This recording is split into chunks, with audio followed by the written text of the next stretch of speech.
Egyptian statue.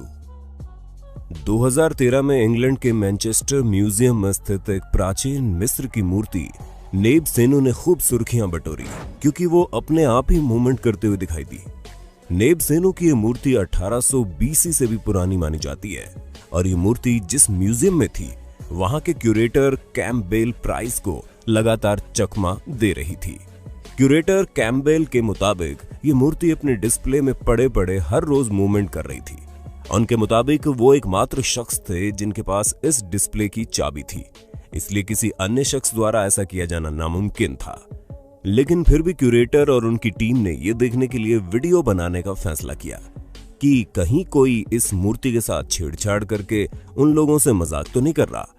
जब उन्होंने इस वीडियो को देखा तो उनकी आंखें खुली की खुली रह गई क्योंकि उनकी टीम ने पाया कि ये मूर्ति अपने आप मूवमेंट कर रही है, जो उन लोगों के लिए एक बड़ा अजीब और डरा देने वाला वाकया था। मूर्ति की जांच की गई लेकिन कुछ नहीं मिला, लेकिन ये बात जरूर नोटिस की गई कि ये मूर्ति केवल दिन में मूवमेंट करती है, रात में शांत हो जाती है।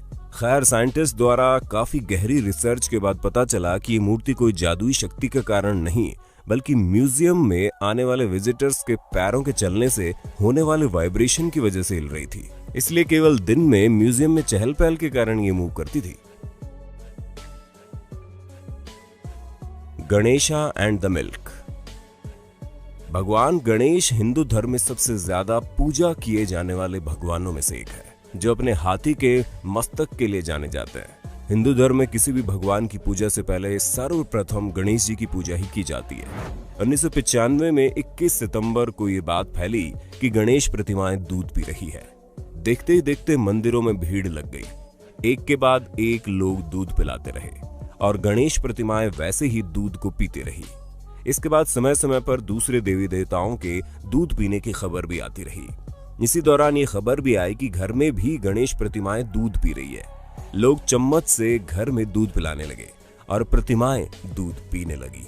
वैज्ञानिकों ने निष्कर्ष के रूप में जिस थ्योरी को जन्म दिया वो मास हाइप्नोसिस अथवा साइकोमैकेनिक रिएक्शन नाम दिया गया।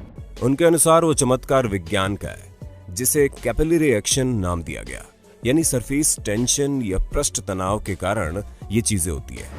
मूर्तियों में तमाम पोर्स या छोटे छोटे छिद्र होते हैं जिसमें लिक्विड अंदर की ओर सक हो जाता है, यानी कि सोख लेता है। लेकिन ऐसा भी बताया गया कि ये चमत्कार केवल 24 घंटे ही चला, इसके बाद नहीं हुआ।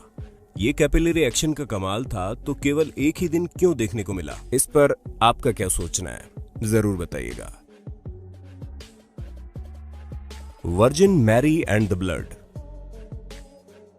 दुनिया भर में ऐसे भी वाकये हुए हैं जब स्टैच्यू को आंसू बहाते देखा ये रिकॉर्ड किया गया। ऐसा ही कुछ अर्जेंटीना में एक फैमिली के साथ एक दो बार नहीं बल्कि पूरे 38 बार हो चुका है। लेकिन खास बात यह है कि ये खून के आंसू थे। वर्जिन मैरी की ये मूर्ति फ्रीएस परिवार की है, जिन्होंने जब इस मूर्ति में होने वाले इस कारनामे के बारे में लोगों को बताया तो इस मूर्ति को देखने के लिए उनके दरवाजे तक भारी भीड़ इकट्ठा होने लगी। इस मूर्ति की मालकिन रोसाना मेंडोजा है और वो ये बताती है कि मूर्ति उनके गर्भपात के बाद 10 साल पहले घर में लाई गई थी। वीडियो में मूर्ति के चेहरे पर लाल तरल साफ देखा जा सकता है, जो ऐसा लगता है मानो रोने से आंखों से आ रहा हो। अप्रैल 2017 में इस मूर्ति ने पहली बार रोना शुरू किया। फैमिली द्वारा जांच की इजाजत न दिए जाने के कारण ये स्पष्ट नहीं है कि इस लाल तरल का कारण क्या है। वेबसाइट चर्च पॉप के अनुमान से ये प्रतिमा को ऐसा करने के लिए मॉडिफाई किया गया हो या चेहरे पर रक्त रगड़ा गया हो, ऐसा हो सकता है। इसके अलावा न्यू मैक्सिको के हॉब्स में ग्वाडालूप कैथोलिक चर्च की 7 फुट ऊंची ब्रॉन्ज की वर्जिन मैरी की भी मूर्ति रोती हुई लोगों ने नोटिस की। जब लोगों ने उसे हाथों में लिया तो उसमें से गुलाब की महक भी आ रही थी। वहां पर मौजूद काफी लोगों ने अपने मोबाइल पर रोने वाले स्टैच्यू की फोटो ली और घटना वायरल हो गई। शुरू में किसी को नहीं पता था कि खोखली प्रतिमा से निकलने वाला तरल क्या है। तब लास क्रूज के रोमन कैथोलिक सूबा वाले एक इन्वेस्टिगेटर ने इसकी जांच की और बताया वर्जिन मैरी के आंसू में वही रसायन है जो ऑलिव यानी कि जैतून के तेल में पाया जाता है। चर्च के लीडर्स ने बताया कि उन्हें नहीं पता कि ये फिनोमेना कैसे और क्यों हो रहा है, स्वाभाविक रूप से हो रहा है या इसके पीछे कोई है। पूर्व बिशप ऑस्कर कैंटू ने बताया कि जांचकर्ताओं ने खोखली प्रतिमाओं के इंटीरियर की भी जांच की, लेकिन उन्हें कुछ नहीं मिला। इसके अलावा मूर्ति के निर्माता से भी संपर्क किया गया, हाथ केवल निराशा ही लगी। आपको क्या लगता है, ये कोई केमिकल रिएक्शन है या चमत्कार? कमेंट में जरूर बताना। काली मां। देवी देवताओं के दर्शन को भक्त तरस जाते हैं और कई बार ऐसा होता है कि हम यकीन ही नहीं कर पाते कि देवी देवता की कृपा सिर्फ हमारे साथ है। YouTube पर मौजूद इस वायरल वीडियो को देखने के बाद आप कुछ ऐसा ही सोचेंगे। मंदिर में बच्चों के साथ किसी के हाथ में घूम रहा कैमरा जब मां काली के सामने पहुंचा तो कैमरे के साथ साथ मां काली की आंख भी घूमती महसूस हुई। अब इस बात में कितनी सच्चाई है आप विचार कीजिए, लेकिन मेरी राय पूछी जाए तो ये सिर्फ एक ऑप्टिकल इल्यूजन है। आंखों को इस तरह से बनाया गया है ताकि एक चलती हुई आंख जैसा ऑप्टिकल भ्रम पैदा कर सके। वर्ल्ड में ऐसी बहुत सी पेंटिंग मौजूद है जो ठीक ऐसा ही भ्रम देती है, जैसे कि वो आपको ही देख रही हो। कुछ ऐसा ही चेन्नई के श्री नित्य सुरभि संथाना मजाई साईं बाबा मंदिर में देखने को मिला, जब सीसीटीवी फुटेज में रात के समय साईं बाबा के गले में डाला हार अपने आप उतरता हुआ दिखाई दिया। इस पर आप अपनी राय जरूर दे देना कमेंट बॉक्स में। ब्लिंकिंग बुद्धा। बात 2011 की है, जब मलेशिया के कुआलालंपुर के पूजियान सर्विस सेंटर में कई बुद्ध प्रतिमाओं को होठों को हिलाते हुए, आंखों को झपकाते हुए, छाती और हाथों को हिलाते हुए देखा गया। करीब 1 घंटे तक ये अजीबोगरीब घटना घटी। उन्हें देखकर ऐसा लग रहा था कि मानो सांस ले रहे हो। दरअसल बौद्ध केंद्र के मठाधीश टोंग चेल से मिलने के लिए 100 से अधिक सदस्य लाइन में खड़े थे। जब उन्होंने देखा कि कमरे में बुद्ध की मूर्तियां हरकत कर रही है, इस घटना को फोन के कैमरे में कैद कर लिया गया। वीडियो की क्वालिटी अच्छी नहीं होने के कारण ये सही से दिखाई नहीं पड़ रहा था कि आखिर हो क्या रहा है, पर कई लोगों को मानना है कि ये सिर्फ वहां स्थित लाइट की वजह से हो रहा था, जो वहां पर काफी तेज चमक रही थी, और कई लोगों को ये चमत्कारिक घटना लगी थी। जो भी था, ये घटना बहुत ही फेमस हुई थी। जीसस। मैक्सिको में जीसस क्राइस्ट की एक प्रतिमा का वीडियो चमत्कारिक ढंग से आंख खोलने और बंद करने के कारण 2016 में वायरल हुआ। इस वीडियो ने अगस्त 2016 की शुरुआत में अंतरराष्ट्रीय मीडिया का ध्यान आकर्षित किया। ब्रिटेन के अखबार द सन ने 10 अगस्त को इसकी जानकारी दी। YouTube चैनल अ डायमेंशनल, जहां सबसे पहले इस वीडियो को अपलोड किया गया था, कि इन्वेस्टिगेटर इवान एस्कैमिला ने दावा किया कि प्रीस्ट सहित 20 से अधिक इन्वेस्टिगेटर्स द्वारा वीडियो की जांच की गई कई हफ्तों तक, लेकिन उन्हें फुटेज के फेक होने का कोई सबूत नहीं मिला। लेकिन ऑस्ट्रेलियन फिनोमेना YouTube चैनल ने इस वीडियो को साफ तौर पर फेक करार दिया और बताया कैसे वीडियो के साथ छेड़छाड़ की गई है।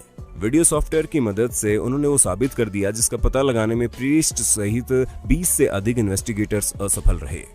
कुछ ऐसा ही क्राइस्ट द रिडीमर प्रतिमा के साथ भी हुआ, जो रियो डी जेनेरियो के शिखर पर ईसा मसीह की पुर्तगाली विशाल प्रतिमा स्थित है। वैसे तो इंटरनेट पर ऐसी बहुत सी फेक इमेजेस वीडियो उपलब्ध है, जिनमें कभी उनके हाथों को फोटोशॉप करके मूवमेंट करते दिखा दिया जाता है और कभी सर को, लेकिन हद तो तब हो गई जब किसी ने एडिटिंग करके इनकी आंखों को मूवमेंट करते ही दिखा दिया, जिसे कोई भी आसानी से देखकर बता सकता है कि ये फेक है। Blinking snow white. खैर, खूबसूरत स्नो व्हाइट की कहानी तो हम सभी बचपन में देखते और सुनते आ रहे हैं, लेकिन हमारे बचपन का खूबसूरत कैरेक्टर डरावना भी हो सकता है। ये क्लिप देखकर पता चल जाएगा। 2009 में मैक्सिको के एक गुमनाम बड़े पार्क में कुछ बच्चों द्वारा स्नो व्हाइट के स्टैच्यू को आंख झपकाते हुए कैमरे में कैद कर लिया गया। बताया जाता है कि पार्क किसी ग्रेवयार्ड को हटाकर बनाया गया है और लोगों के अनुसार ये पार्क हॉन्टेड है और ऐसी घटनाएं यहाँ होती रहती है। ये मामला एक टॉप पैरानॉर्मल शो EXX में प्रसारित भी किया गया, जिसमें लोगों ने अपनी आप बीती भी बताई।